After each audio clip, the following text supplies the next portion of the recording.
கொறடா யாரு சொல்லியே ஆகணும். இந்த வீடியோ கிளிப்பிங் நீங்க பாப்பீங்களா தெரியல.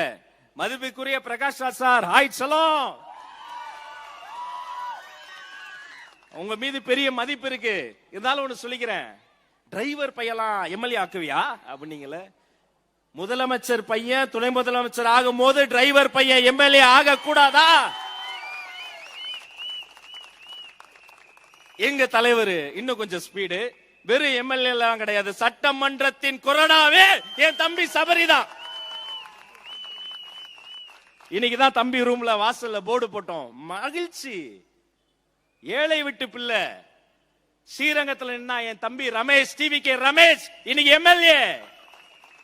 சட்டமன்றம் வரும்போது கேக்குறாங்க, ஏன் அம்மாவை கூட்டு வரல? ஆமா சொல்றான், எங்க அம்மா ஒரு சமையல் வேலை செய்யக்கூடியவங்க, குக்.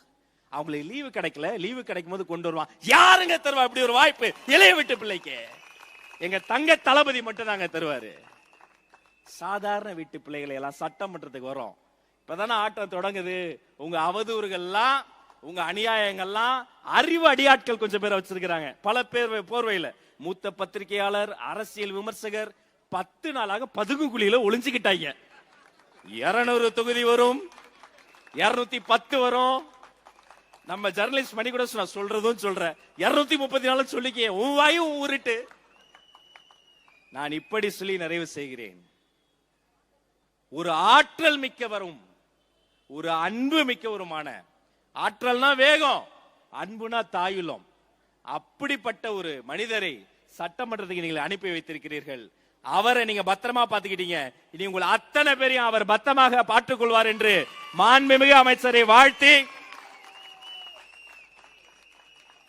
அண்ணனுக்கு ஒரே ஒரு கோரிக்கை, அவங்க எல்லாம் சேர்ந்து பச்சை பேனாவை உங்க பாக்கெட்ல வச்சுட்டாங்கன்னா நிறைய பசங்க படிக்கிறாங்க.